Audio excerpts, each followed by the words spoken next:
Dealings with the Dead, number 64. Miss Macaulay's second mention of William Penn may be found, volume 1, page 650. A number of young girls, acting under the direction of their schoolmistress, had walked in procession and presented a standard to Monmouth at Taunton in 1635. Some of them had expiated their offense already.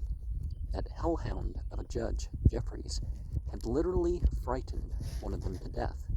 It was determined, under menace of a gibbet, to extort a ransom from the parents of all these innocent girls. Who does not apply those lines of Shakespeare to this infernal judge? Did you say all? What all? O hell-kite! All. What? All my pretty chickens and their dam? At one fell swoop. The Queen's Maids of Honor, says Mr. Macaulay, asked the royal permission to wring money out of the parents of the poor children, and the permission was granted. They demanded £7,000 and applied to Sir Francis Ward to exact the ransom. He was charged to declare in strong language that the Maids of Honor would not endure delay, and so on. Water excused himself. Mr. Macaulay proceeds as follows. The Maids of Honor then requested William Penn to act for them, and Penn accepted the commission. Yet it should seem that a little of the pertinacious scrupulosity which he had often shown about taking off his hat would not have been altogether out of place on this occasion. He probably silenced the remonstrances of his conscience by repeating to himself that none of the money which he extorted would go into his own pocket, that if he refused to be the agent of the ladies, they would find agents less humane, that by complying he should increase his influence at the court, and that his influence at the court had already enabled him, and might still enable him, to render greater services to his oppressed brethren. The Maids of Honor were at last forced to content themselves with less than a third part of what they had demanded. Now, it seems to me that no clear-headed, whole-hearted, impartial reader will draw the inference from this passage which Mr. Macaulay would manifestly have them draw. Penn well understood the resolute brutality of Jeffreys, the never-dying obstinacy and vindictive malevolence of James, and the heartless greediness of these Maids of Honor. He knew, as Mr. Macaulay says, that if he refused to be the agent of the ladies, they would find agents less humane. There was no secrecy here. This thing was not done in a corner. Mr. Macaulay says they charged Sir Francis Water. Is it Water or Ware? It's two R's, so. And so on. And after he refused, they requested William Penn, and so on. Penn acted as a peacemaker. He stood between these she-wolves, these shameless Maids of Honor, and the Taunton lambs, and instead of £7,000, he persuaded those vampires who, under the royal grant, had full power in their hands to do their wicked will, to receive less than £2,300. Mr. Macaulay admits that Penn received not a farthing, and that he refused. Matters might have been worse for the oppressed. The known character of Penn demands of us the presumption in his favor that he entered upon this business consciously and not as an extortioner, and that he made, as the result leads us to believe he did, the very best terms for the parents, wherein was ever the sin or shame of negotiating between the buccaneers of the Tortugas and the parents of captive children for their ransom. Does not Mr. Macaulay present the reign of James II for us is blotted all over with official piracy and judicial murder. If the adjustment of this odious business increased the influence of Penn at court, and thereby enabled him to render great services to his oppressed brethren, these were the natural consequences of the act. Without them, there was enough of just and honorable motive for a mediator to step between the oppressor and the oppressed, and lessen, as much as possible, the weight of the oppression. If the conduct of William Penn upon this occasion was the humane and Christian thing, which it certainly appears to have been, the pertinacious scrupulosity which he had often shown about taking off his hat would have been wholly out of place. Is it Corinthians? One of the Corinthian books that talk about the hat thing? And if so, what justification can be found for Mr. Macaulay's expressions, the remonstrances of his conscience, and the money which he extorted? It is proverbially hard for an old dog to learn new tricks.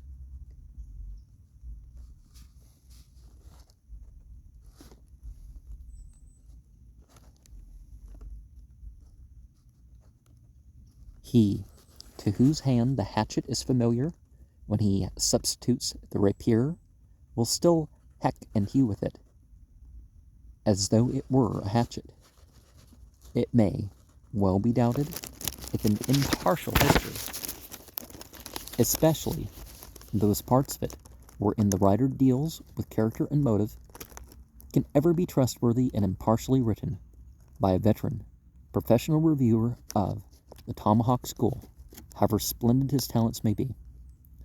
Upon this occasion, Penn doubtless persuaded the maids of honor to moderate their demands, at the same time representing to the parents the uncompromising character of those whom they had to deal with, and the unavoidable necessity of making terms. It is impossible to judge of the transaction aright without taking into view the character of those dark days of tyranny and misrule, and the little security then enjoyed by the subject. On page 659, same source, Mr. Macaulay once more introduces Penn to his readers. William Penn, for whom exhibitions which humane men generally avoid, seemed to have had an attraction hastened from Cheapside, where he had seen Cornish hanged, to Tyburn in order to see Elizabeth Gaunt burned. He afterwards related that when she calmly disposed the straw about her in such a manner as to shorten her sufferings, all the bystanders burst into tears. Here is another attempt to lower the Quaker in public estimation. That Penn ever, from the cradle to the grave, gazed unsympathizingly upon human suffering, nobody but a madman will credit for a moment. Nor would Mr. Macaulay, notwithstanding the rather peculiar construction of the paragraph, venture directly so to represent him. It has been my fortune to know several men of kind and warm affections who have confessed, without reserve, a strong desire to witness the execution of criminals. Cornish and Gaunt were executed on the same day, and their fate excited universal attention. Penn's account of the last moments of both was very minute, and shows him to have been a deeply interested observer.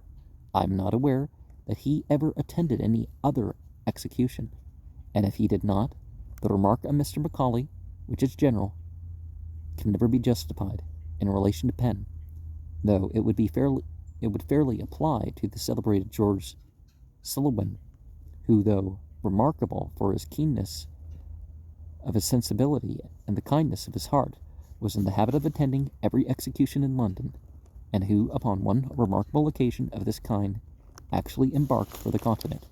Why could not Mr. Macaulay, who often refers to Clarkson, have adopted some of his charitable and gentlemanly constructions of Penn's account upon this occasion? Clarkson says, men of the most noted benevolence have felt and indulged a curiosity of this sort. They have been worked upon by different motives.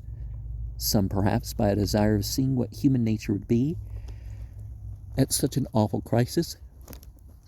What would be its struggles? What would be the effects of innocence or guilt? What would be the power of religion on the mind? Particularly in recent years,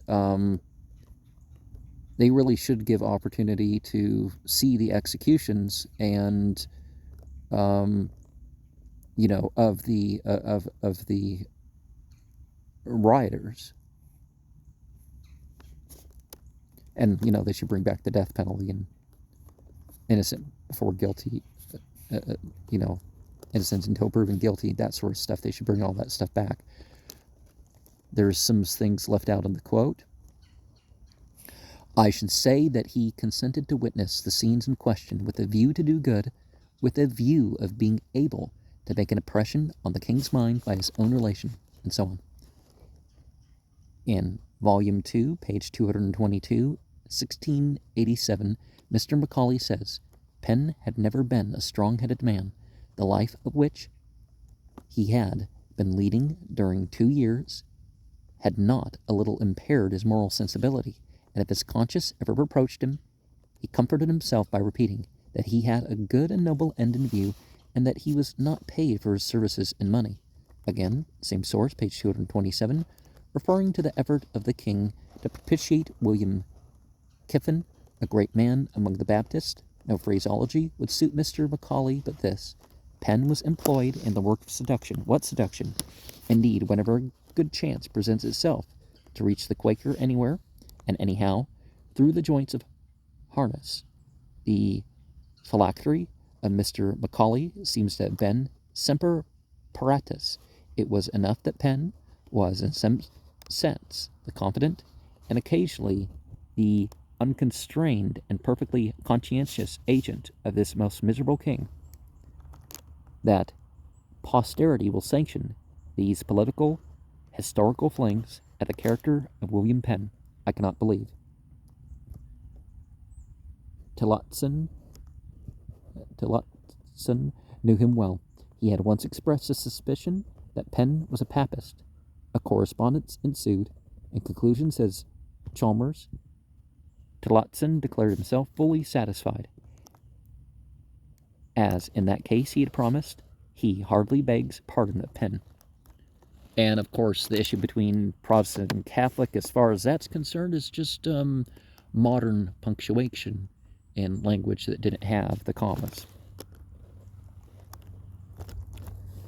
Chalmers himself, who had no sympathy with the cursed Quakers, closes his account of Penn as follows. It must be evident from his works that he was a man of abilities, and from his conduct through life that he was a man of purest conscience.